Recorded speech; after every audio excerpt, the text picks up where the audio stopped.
8 o'clock, 8:20, 15 o'clock. But okay, let's say. Yeah. We are very, so you are in Wellington, right? Correct, Wellington, New Zealand.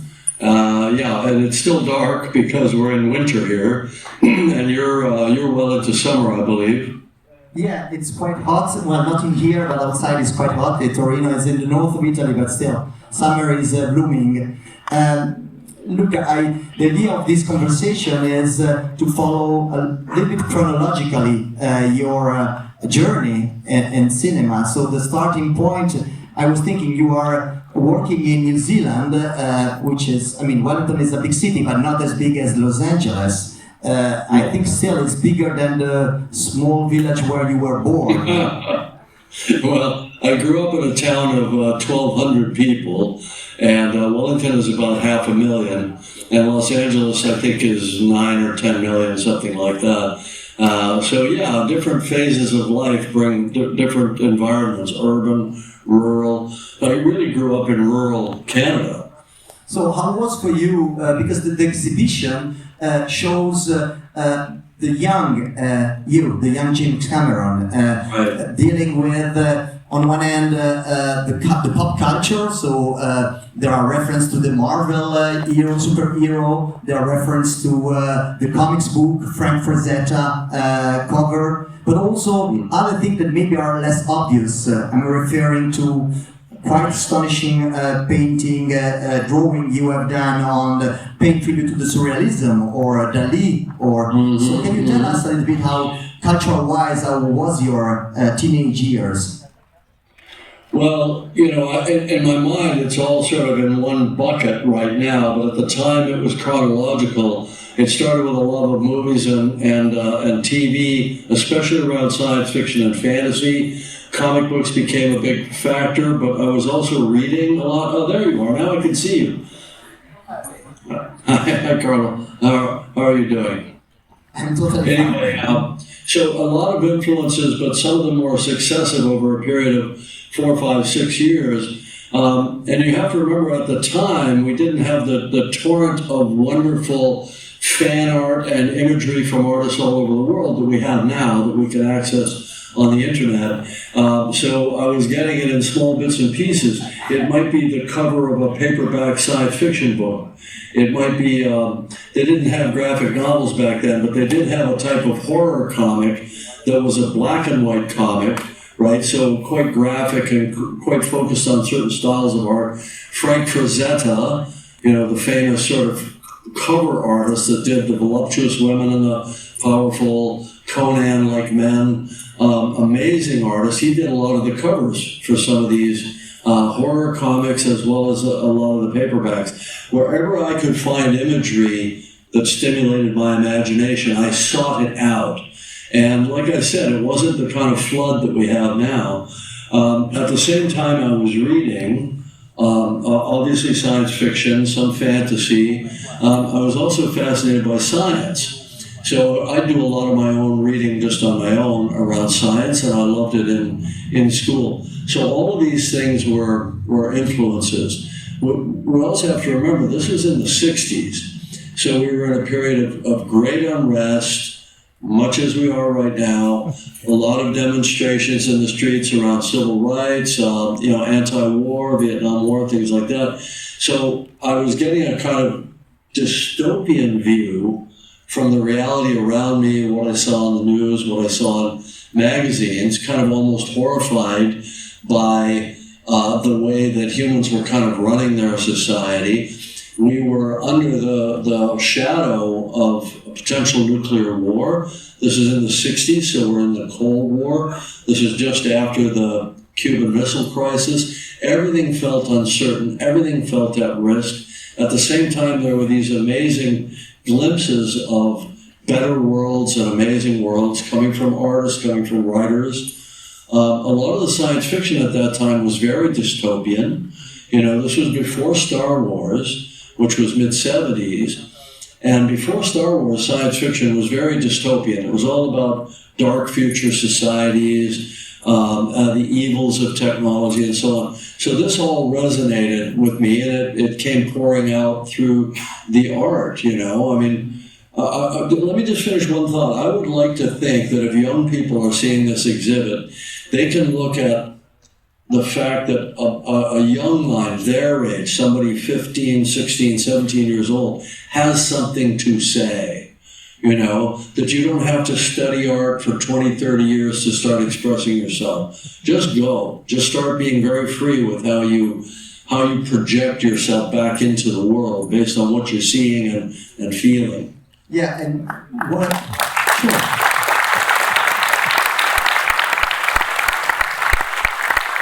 And I guess for you, the way of expressing your anxiety, your feelings, your excitement was through a very simple tool, pencil. So the exhibition is also about your relation with the pencil, because it's like we can, in a way, it's a journey, you know? You start with the notebook, and I think this is very, telling for me too. I'm very bad in drawing, but I think everyone in the high school has used the notebook to draw something. But then with the Prismacolor pencil, you evolve to a different level. So maybe you can tell the audience a little bit your relation with this tool, which is it's a prolongation of the hand, but also connected to the brain, I guess. So how is natural for you? How much the technique and how much was natural since the beginning for you to express your vision through the pencil?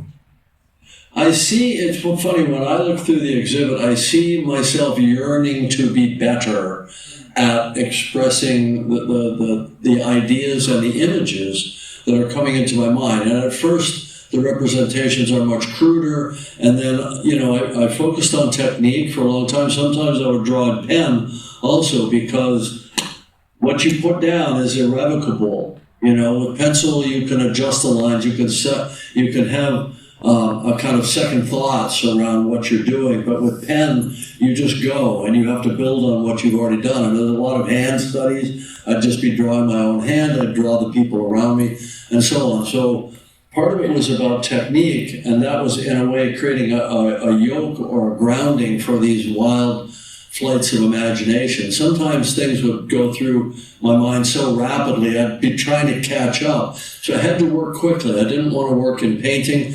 I understood the process of sitting down and doing studies and then building a painting around that. I didn't get into that until really later in college. And trying to put more depth and color into the images. I was really always just trying to catch up with my own imagination, and things were quite fleeting, the ideas that intrigued me. Often during class, I'm just sitting there in school drawing. The teachers would come and take my drawings. Maybe they have them, on the wall now. I don't know, because I don't have them anymore.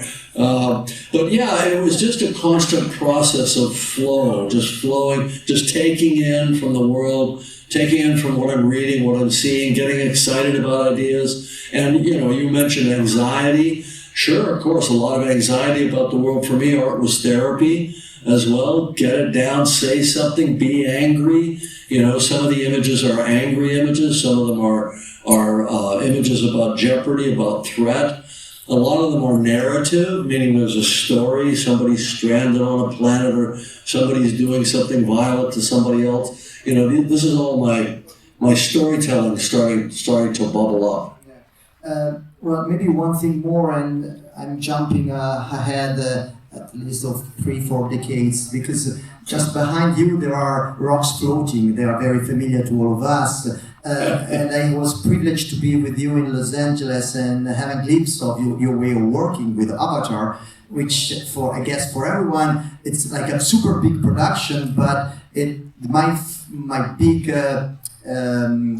surprise was the sense of lightness. So this is a refer to I don't know if it's my interpretation, but it's the idea of being light, of being free, is something that you have kept with you since the beginning. Yeah. So maybe, Yeah. This is a very good observation. I think of it, you're using the term lightness, I think of it as intimacy. The more you're doing spectacle, the more you're building a world, the more sort of responsibility you're taking on for figuring out what all this looks like and what all the creatures look like, the more you have to keep it real and authentic to characters. which is what the average person, the average viewer is going to relate to. They're going to relate to the characters. So for me, there's an intimacy in the process with my artists that work with me. You know, there may be 1,000 people working on the movie at some point in time. But I'd say we have at least that right now as we're doing the VFX. But there's always just a small core team of 2 or 3 or 4 people that are really responsible for the flow of ideas, right? So my production designers and some of my key artists, the cinematographer as I'm working on the set, and of course the actors. There has to be a sort of a mental, emotional intimacy with the actors. They need to understand, you know, what's my character feeling? What am I feeling in this moment? So that's where being a writer is an important aspect of it, because I don't think I'm an artist in a vacuum, just a visual representational artist in a vacuum. I'm always trying to tell a story, which is why I don't consider my art to be fine art, like you might want to, you know, put on your wall or like you'd see in a gallery. It's a functional art form in a way. It's there as an intermediary or a bridge between imagination and a final product, which in this case is a piece of narrative fiction acted out by I call it by humans for humans. They may be playing alien characters on another planet, but they're doing something very human, very authentic to them and to their characters, and they're doing it for a human audience that, you know, is a global audience. The nice thing about science fiction is it can take you outside of your cultural reference frame, and therefore it kind of makes it more about a universal set of human values, which is why my films will play in Italy or Spain or Japan or China. It doesn't matter, because your specific political and religious and cultural reference frame is less important than what's at our core. You know, love, hate, fear, family is obviously a very important thing. We all have these things in common. And I think that's the great power of art, that it takes a specific human experience, a specific human lens, and externalizes it so that everybody everywhere can participate in that worldview. And that connects us as humans to each other. Yeah. Look, one of the there are 2 ways of, maybe there are many ways, but generally speaking, there are 2 ways of making an exhibition. One way is to reproduce what people expect on James Cameron and then show excerpt of your great films and maybe show the best scenes. Another way is to show the other side of the moon, what is maybe stay behind the scenes. And this is the kind of exhibition you and Kim Bass and your team put together. And this is, I think, it's a process of discovery, even for people that are quite familiar with your work. So there is an example I would like to bring to the audience. Of course, you know it as Xenogenesis. And people reading your filmography is maybe nothing more than a title and a short clip. But if you visit the exhibition, you see how complex, how rich that project was. So if you don't mind, I would like to show, because I checked before connecting with you, more than half of the audience have seen the exhibition, but the other not. So this is one of the paintings. For me, it's beautiful. It tells a lot about the story. It's something that I wanted to ask you. Well, of course, there are references. We can talk after, because you bring the sea in the air. So you have the jellyfish. So it's like dealing with 2 elements that are familiar for those of us who fell in love with Avatar. But more, can you tell us a little bit about this project, Xenogenesis? Maybe giving some background. Was the beginning of this 77, if I am correct, 75, 77? You had this project with a colleague and a friend. And maybe you can tell something just to introduce. Sure. So I decided to work with my friends to write something that had like every idea I could think of in it, that was about space exploration, about encountering alien civilization, alien ecosystems, amazing animals, so intelligent species, but also non-intelligent species. Clearly, I was very excited.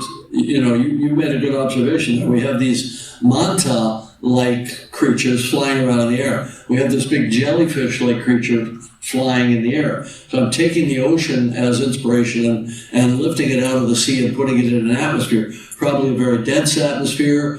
They're generating, hydrogen inside their bodies, and they're floating like balloons. The interesting thing is, even though I became a big scuba diver after that, and I dove all over the world, at that time I'd never seen a manta ray in person. I'd seen jellyfish on the beach washed up, but I hadn't seen them underwater. So all of that was still in front of me. So my fascination with the ocean actually preceded my ability to go into the ocean, which I actually think is interesting. And we could thank Jacques Cousteau and other underwater photographers of that time for that. But it's putting worlds together. Part of my drive to become a diver was that I believed that the beautiful alien world already existed here. We just had to go into another environment to find it, and maybe see it in a different scale than it really existed. But what you see, Xenogenesis was a love story. It took place across many years in space, a love story, a guy and a girl, and they're kind of star-crossed lovers because they exist in different time frames. Kind of a complicated story. But obviously the end result of me reading a lot of science fiction as a kid, and then trying to make my bones, trying to break into Hollywood in some way, trying to come in with some kind of tour de force creation that would get people's attention, because just like it is now, when you're at the bottom, when you're outside of the Hollywood ecosystem, you're jostling to find a way in through any doorway. When I chose that doorway of using my art and using my storytelling, it didn't work exactly the way I thought, but I did get my foot onto the very bottom rung of the ladder, working in visual effects and miniatures and so on, and that then led over only a few years, only a handful of years, to me being able to direct a science fiction movie. So it did work. Yeah, maybe it's a good thing that the film didn't take place, because with some years you got different technology to express your ideas, because that film is like a gold mine of ideas that we can see in other films. Yeah. Well, no, you're absolutely right. When it came time years later and I had founded Digital Domain, where our goal was to figure out new ways of creating creatures and characters and so on using computer animation, I went back to my drawings and my paintings from Xenogenesis, and I thought, all right, let me write a different story, but incorporating some of these elements. So the bioluminescent world and the little spinning lizards and some of the machines and some of the creatures, a lot of that I was able to resurrect and populate into Avatar. I sat down to write Avatar as a means to an end. It was a very functional idea, which I want to push something into Digital Domain to really propel us forward with the art of computer animation and character creation. I was a bit premature. I was ahead of the technology. Everybody warned me that it was too big, it was too ambitious. Like, okay, I actually listened and waited and bided my time. So if you think about it, in 1977, I was doing this proliferation of drawings and paintings for Xenogenesis. That sort of morphed and mutated into Avatar in 1995, almost 2 decades later. And then I had to wait yet an additional decade for the technology to be there right at that cusp where we could push it forward and create the things we were able to create for Avatar. So in a funny way, and here I am still working in Avatar on Pandora, all these years later now, almost another 17 years. So if you think about it, it's all kind of one big lifelong project. And people are a little curious, like, how can you be satisfied working in essentially one oeuvre or one set of IP for so long? And I think, well, I've kind of been doing it my whole life. And it's such an expansive world that there's nothing that I can't say that I want to say as an artist within that world. Pandora is ultimately, as we'll see if we get to make the next film and the one after that, is a very rich world. It's as rich as the world that we actually live in. Planet Earth has many biomes and many cultures and many climates, from polar to desert to jungle to ocean. So I'm just reflecting back my kind of funhouse mirror version of our world right here in all its natural wonder. Look,